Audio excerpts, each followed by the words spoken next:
Halo semuanya, balik lagi bareng gue Vian Rafe. Dan seperti biasa di video kali ini gue bakalan lanjutin alur cerita yang sebelumnya pernah gue upload. Dan gak kerasa juga gue udah sampai ke session 7-nya ya. Dan tanpa banyak basa-basi lagi, yuk kita langsung cek this out aja alur ceritanya.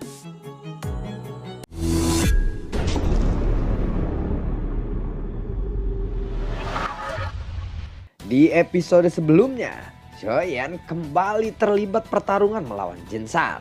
Saat ini Jinsan berhasil memukul mundur Xiaozan.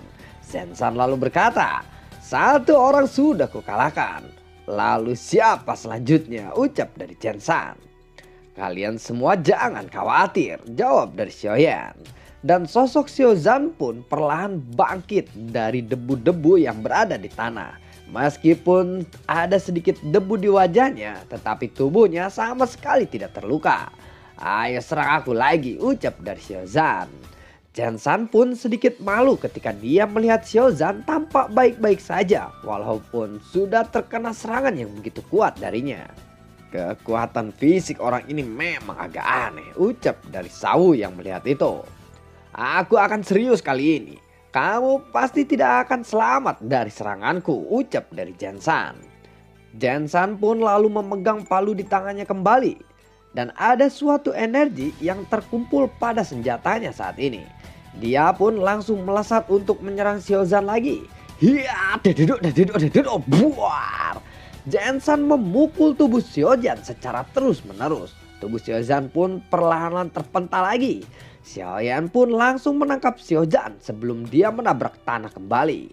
"Hahaha, Xiaoyan, orang itu memang kuat, tetapi aku bisa menahannya bukan kali ini," ucap dari Xiaozan. "Xiaoyan, aku sudah melakukan yang terbaik. Selanjutnya aku serahkan kepadamu," ucap Xiaozan lagi sambil tersenyum. Mendengar itu, Xiaoyan pun lalu mengangguk. Lalu tubuh Xiaoyan pun melayang di udara. Dia lalu menggerakkan otot-ototnya. Dan wajah Xiaoyan sedikit menunjukkan senyuman yang aneh. Dia menatap Jinsan sambil tersenyum. Wajahnya tidak menunjukkan rasa takut. "Kali ini di gerbang putih aku melawan Jinsan 35 kali. Meskipun aku hanya bisa menang 1 kali, itu sudah cukup bagiku," ucap dari Xiaoyan. "Ayo cepat serang aku, jangan buang-buang waktumu lagi," ucap dari Jinsan. Kekuatan Xiaoyan mulai naik dengan cepat dan tubuhnya dipenuhi dengan aliran hoki.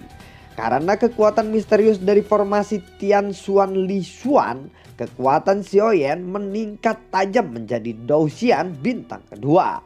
"Hari ini aku sudah meminum sebuah ramuan dan kekuatan jiwamu tidak akan bisa lagi menjeratku. Jadi kali ini kamulah yang akan mati," ucap dari Jinsan.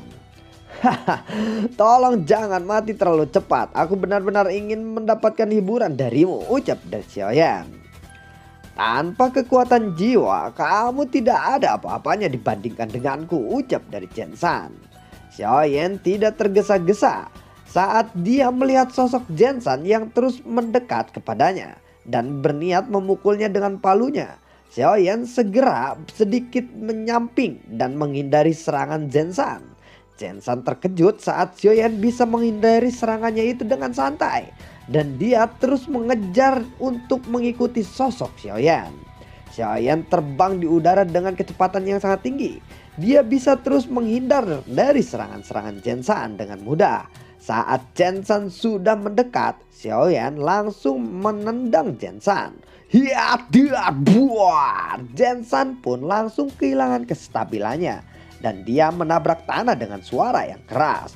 "Buar, hanya dengan gerakan yang ringan saja kamu bisa terjatuh seperti itu," hahaha, ucap dari Xiaoyan. Saat Sanwu melihat nyala api yang menjulang di telapak tangannya, dia lalu berkata, "Sepertinya ini adalah kekuatan yang aneh. Sepertinya kekuatan ini baru saja dimiliki oleh Xiaoyan." "Apa itu?" tanya dari Sanwu.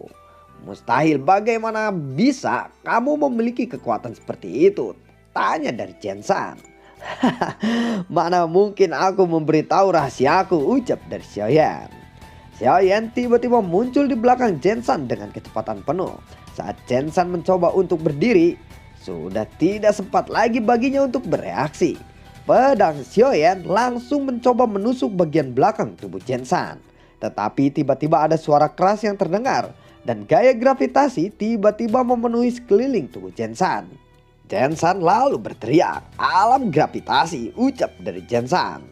Dia merasakan kekuatan yang tidak terlihat di tubuhnya dan lambat laun menjadi lebih banyak lagi. "Oh iya, alam gravitasi seperti ini adalah senjata rahasiamu," ucap dari Xiaoyan. "Kamu adalah orang terpilih karena bisa merasakan alam gravitasiku yang hebat ini," ucap dari Jensan. "Kamu tidak tahu kalau sebenarnya aku sudah merasakan alam gravitasimu ini 37 kali. Dan sekarang aku sudah terbiasa dengan gravitasi semacam ini," ucap dari Xiaoyan di dalam hatinya. Semua orang di tim Xiaoyan telah berkurang kecepatannya. Selama alam gravitasi Jensan, jelas hanya Jensan yang tidak terpengaruh oleh tekanan gravitasinya. Palu Jensan pun menekan udara dan fluktuasi energi di sekitarnya menyebar. Kekuatan kuat meledak dari tekanan yang mengerikan ini. Sementara itu Xiaoyan tetap berdiri tegak dengan ekspresi yang datar. "Matilah kau Xiaoyan," ucap dari Jensan. "Wusuap buar." Pukulan Jensan terus menerus menggempur Xiaoyan. "Ya, dededok, dededok, dededok, bleduk, bleduk, bleduk, bleduk." Tetapi Xiaoyan terus berhasil menghindarinya. Bagaimana mungkin ini bisa terjadi?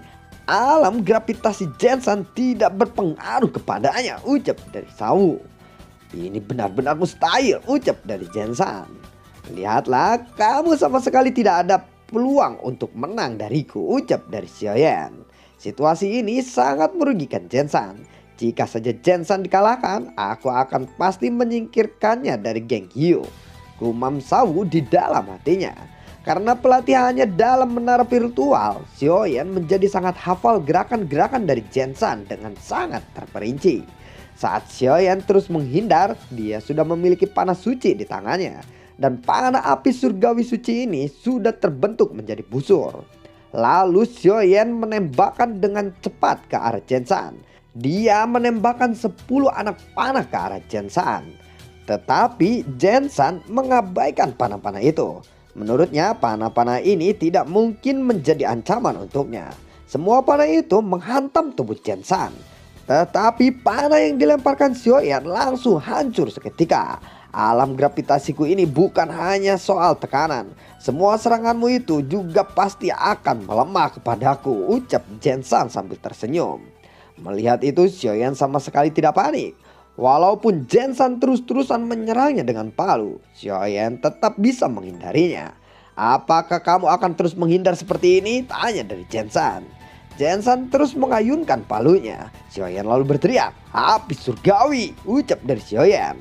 Dan Lotus Flame di tangan Xiaoyan pun dengan cepat meluas. Hampir semua kekuatan api surgawi dikeluarkan dari tubuhnya. Lalu Xiaoyan mengembalikan telapak tangannya dan mengambil setetes cairan spiritual merah dan meneteskannya kepada api surgawi itu. Dalam sekejap api surgawi di tubuhnya menjadi lebih berlimpah. Kedua orang ini benar-benar sudah mempersiapkan kekuatan yang dahsyat untuk serangan yang terakhir ini. Hus, buar. Suara ledakan yang dahsyat pun terdengar di seluruh kota ini. Wah, Jensan berteriak kesakitan. Lalu dia memuntahkan seteguk darah. Bagaimana bisa ini terjadi? Ucap dari Jensan. Dia melihat ada lubang besar di baju besinya. Dia sama sekali tidak menyangka bahwa Xiaoyan memiliki kekuatan untuk menembus pertahanannya. Sebenarnya pada saat Xiaoyan melepaskan panah, dia hanya ingin merapuhkan kekuatan pertahanan Jensan saja dengan memberikan sedikit segel pada anak panah yang digunakan itu. Dengan ini kemenangan Xiaoyan pun telah ditentukan. Saat ini Jensan pun ambruk di tanah. Namun Xiaoyan tidak berhenti pada Jensan saja. Dia lalu perlahan mengangkat kepalanya dan matanya menatap ke arah Sawu. Xiaoyan pun merasa bahwa Sawu memiliki kekuatan tersembunyi di tubuhnya. Sawu perlahan lalu berjalan ke arah Xiaoyan. Dia bertepuk tangan sambil berjalan dan sama sekali tidak memperhatikan Jensan yang sedang pingsan. Dia benar-benar mengabaikannya. Entah Jensan hidup atau mati, Sawu terus menatap Xiaoyan dengan kagum. "Kamu sungguh luar biasa," ucap dari Sawu. Dia benar-benar menatap ke arah Xiaoyan dengan penuh kekaguman. Xiaoyan sedikit bertanya-tanya mengapa Sawu malah seperti ini kepadanya. Dia sama sekali tidak mengerti apa maksud dari semua ini. Karena menurut akal sehat Xiaoyan, jika dia adalah bos geng Hiu, dia pasti akan memperhatikan bawahannya sendiri. Saat anak buahnya dikalahkan, seharusnya dia membalas dendam. Tetapi saat ini tampaknya dia tidak akan melakukan itu. Ini sungguh membingungkan bagi Xiaoyan. Guandong lalu berkata, "Xiaoyan, dia adalah Sawu, pemimpin dari geng Hiu," ucap dari Guandong. "Hei, bukankah ini adalah Guandong, ketua ketiga dari pasukan Cheng Yue di kota Qianxing? Apakah kakakmu Guanzi baik-baik saja sekarang?" tanya dari Sawu. Dia memandang Guandong dan berkata dengan ramah, seolah-olah seperti sedang menyapa temannya sendiri. Padahal pasukan Cheng Yue dan geng Hiu selalu punya banyak perselisihan di masa lalu. "Kakakku baik-baik saja. Sudahlah, jangan berpura-pura baik seperti itu," ucap dari Guandong. "Aku tidak seperti yang kamu pikirkan. Aku bukan orang yang pemarah. Hanya saja aku sangat tertarik kepada dia, temanmu itu. Jika dia mau bergabung dengan geng Hiu, aku akan melupakan semua dendam di masa lalu. Dan akan aku jadikan dia wakil ketua geng Hiu. Bagaimana? Apakah dia tertarik?" tanya dari Sawu. Lalu dia mengalihkan pandangannya ke arah Xiaoyan. Mendengar itu, Xiaoyan lalu berpikir sejenak. Ternyata orang ini ingin mengajaknya masuk ke dalam geng Hiu. Setelah mendengar ini, orang-orang di belakang Sawu menjadi sangat gelisah. Padahal kekuatan mereka mencapai 2 bintang Daoxian. Tetapi mereka tidak pernah diperlakukan seperti itu sebelumnya. Guandong juga memandang ke arah Xiaoyan. Dia pikir Xiaoyan akan menolaknya secara langsung. Tetapi tampaknya Xiaoyan cukup tertarik dengan tawaran ini. "Dengan bakat dan sumber daya yang diberikan oleh geng Hiu kami, kamu pasti bisa melampaui Jensan dalam waktu yang sangat singkat. Geng Hiu membutuhkan bakat sepertimu," ucap dari Sawu. Mendengar itu Xiaoyan tersenyum, lalu dia mengangguk. "Xiaoyan, jangan," ucap dari Guandong. "Xiaoyan, aku benar-benar salah dalam menilaimu. Apakah kamu benar-benar mau bergabung dengan mereka? Mereka adalah bajak laut yang kejam," ucap dari Ding Yue. Xiaoyan mengabaikan mereka berdua. Lalu dia memandang ke arah Sawu dan berkata, "Tetapi aku punya syarat untukmu," ucap dari Xiaoyan. "Apa yang kamu mau? Ucapkan saja kepadaku," tanya dari Sawu. "Syaratnya sangatlah sederhana. Aku akan bergabung jika aku menjadi pemimpin kalian," ucap dari Xiaoyan. "Apa katamu?" ucap dari Sawu. "Jika kamu tidak menyetujui persyaratanku ini, maaf, aku tidak bisa bergabung dengan kalian," jawab dari Xiaoyan. Sawu langsung marah ketika mendengar itu. Kekuatan energinya pun langsung meluap dan menyebar ke segala arah. Energi ini memiliki tekanan yang sangat besar, sehingga membuat semua orang merasakan sesak nafas. Tubuh Xiaoyan juga sedikit gemetaran. "Aku tidak tahu dari mana kamu bisa memiliki keberanian untuk berbicara seperti itu kepadaku. Walaupun kamu bisa mengalahkan Jensan, aku pasti akan membunuhmu dengan mudah. Aku akan memberimu kesempatan lagi. Bergabunglah dengan geng Hiu atau mati di sini," ucap dari Sawu. "Maafkan aku tidak tertarik jika aku tidak menjadi pemimpin kalian," ucap dari Xiaoyan. "Baiklah kalau begitu, bersiaplah untuk mati," ucap dari Sawu. Lalu dia memegang tombak di tangannya dan bersiap untuk menyerang Xiaoyan. "Cobalah serang aku," ucap dari Xiaoyan. "Xiaoyan, apakah sebaiknya kita melarikan diri saja kali ini? Kita bukanlah lawan Sawu. Pasti kita akan mati semua di sini," ucap dari Guandong. Saat ini tombak Trisula Sawu mengeluarkan bola api petir. Xiaoyan juga melihat bola api itu dengan tatapan yang sangat takjub. Tetapi dia tidak mungkin melarikan diri pada saat ini. Jadi Xiaoyan memilih untuk menghadapinya. Xiaoyan lalu menggenggam tangannya. Tangannya ini memiliki pukulan penuh dengan kekuatan Xiao Wutian. Tinju ini sangatlah kuat. Sekarang sepertinya tidak ada cara lain. Xiaoyan harus menggunakan senjata ini. Ini bukanlah kota Qianxing. Jadi tidak ada yang akan membantumu. Ucap dari Sawu. Sawu, aku adalah salah satu dari anak pemilik rumah lelang kota Qianxing. Jika kamu berani membunuhku, ayahku pasti akan menghancurkanmu. Ucap dari Ding Yue. Jadi kamu adalah Nona Ding Yue. Lagi pula aku tidak berminat untuk membunuhmu. Aku bisa saja membawamu ke rumah lelang kota Qianxing dan meminta uang tebusan kepada mereka. Itu jauh lebih menguntungkan bagiku. Ucap dari Sawu. Kemudian Ding Yue mengeluarkan sebuah bola perak dan melemparkannya ke udara. Lalu bola itu pun membesar dan berubah menjadi monster yang sangat besar. Oh, ini adalah teknologi Ming He, bukan? Kamu benar-benar mesin penghasil uang untukku. Ucap dari Sawu. Sawu, jika kamu melepaskan kami, aku bisa memberimu apapun yang kamu mau. Ucap dari Ding Yue. Oh maaf, menarik juga idemu. Tapi aku pasti akan meminta harga yang mahal untuk itu. Tetapi untuk anak ini, Xiaoyan, sepertinya aku harus pikir-pikir dulu apakah akan melepaskannya atau tidak. Ucap dari Sawu. Setelah berbicara, matanya beralih ke arah Xiaoyan. Matanya penuh dengan rasa ingin membunuh. Dia sebenarnya agak takut kepada Xiaoyan. Jika Xiaoyan tidak dilepaskan hari ini, dia pun takut Xiaoyan akan membunuhnya suatu hari nanti. Lalu semua anggota tim Xiaoyan mendatangi Xiaoyan mencoba untuk melindunginya. Xiaoyan, aku tidak akan membiarkannya membunuhmu. Ucap dari Xiaozan. Tenanglah, aku tidak akan mungkin mati di sini. Ucap dari Xiaoyan. Xiaoyan saat ini sudah siap untuk bertarung. Pada saat ini tiba-tiba ada suara seruling yang terdengar. Tubuh semua orang pun lalu bergetar. Tetapi saat Ding Yue mendengar suara ini, dia melompat dengan gembira. Haha, sepertinya kakakku ada di sini. Sawu, bersiaplah untuk mati di sini. Ucap dari Ding Yue. Lalu Sawu memandang ke arah Ding Yue. Kebahagiaannya langsung sirna dan kekuatannya tiba-tiba menyusut.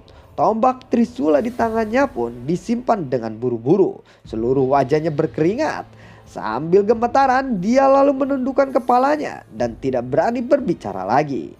Hei Ding Yue, suara kaki terdengar perlahan di belakang Ding Yue. Sial, kenapa dia bisa muncul di sini? Gumam dari Sawu di dalam hatinya. Seseorang pria berbaju putih muncul. Dia memegang sebuah seruling di tangannya. Kakak, sudah lama aku tidak bertemu denganmu. Ucap dari Ding Yue sambil memeluk pria itu. Ding Yue, kenapa kamu ada di tempat seperti ini? Tahukah kamu kalau semua keluarga sangat mengkhawatirkan keselamatanmu saat ini? Ucap dari pria itu. Kakak, tolong jangan katakan apapun kepada mereka. Ayah pasti akan terkejut bila mengetahui ini. Ucap dari Ding Yue. Ya baiklah. Oh ya, ini adalah teh Chialing yang diproduksi oleh orang-orang dari Chai Seltar. Ayahmu pasti akan menyukainya. Ucap dari pria itu. Pria yang muncul ini bukanlah kakak kandung dari Ding Yue. Dia adalah kakak sepupu dari Ding Yue. Kakak, tolong aku. Sawu sedang mengancamku. Dia bilang dia akan membawaku ke rumah lelang untuk meminta tebusan uang. Ucap dari Ding Yue. Wow, beraninya kamu mengancam adikku seperti itu. Ucap dari Hua Buyu. Ini adalah nama dari sepupu Ding Yue. Maafkan aku tuan, aku melakukan itu hanya untuk bertahan hidup. Ucap dari Sawu. Dia lalu berlutut di depan pria itu. Ketika pasukan Geng Yu melihat bos mereka berlutut, mereka semua pun takut dan bersujud. Aku sebenarnya ingin memaafkan kalian, tetapi sepertinya kalian tidak pantas untuk diselamatkan. Kalian pantas untuk mati. Ucap dari Hua Buyu. Lalu dia melambaikan tangannya dan gelombang energi berwarna merah mulai menghujani semua orang di belakang Sawu. Setelah terkena gelombang energi itu, daging mereka pun mulai membusuk dengan cepat dan mereka mati seketika satu persatu. Hanya Sawu yang belum dibunuh kali ini. Dia terus membungkuk dan matanya dipenuhi dengan rasa ketakutan akan kematian. Tiba-tiba Sawu merasakan sakit di tenggorokannya. Karena kamu menghina saudaraku, jadi sebaiknya kamu tidak perlu lagi berbicara dalam kehidupan ini, ucap dari Hoa Buyu. Setelah membereskan sawu, Hoa Buyu memandang ke arah Xiaoyan dan bertanya kepadanya. Siapa mereka? Ucap dari Hoa Buyu. Mereka semua adalah teman-temanku, ucap dari Ding Yue. Kenapa kamu pergi ke sini tanpa memberitahu ayahmu dulu? Ucap dari Hoa Buyu. Kakak, tolong jangan beritahu ayahku. Jika dia tahu, aku pasti akan dihukum. Ini adalah terakhir kalinya. Aku tidak akan mengulanginya lagi. Aku berjanji kepadamu, ucap dari Ding Yue.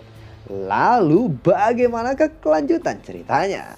Nantikan konten gue berikutnya dan semoga sehat selalu untuk kalian. Gue tidak lupa untuk selalu berterima kasih kepada kalian. Dan terima kasih banyak banget buat kalian yang sudah mendukung channel ini dari awal hingga saat ini. Dan gue ucapin terima kasih banyak juga buat kalian yang sudah mensupport channel ini lewat link Saweria di bawah kolom deskripsi.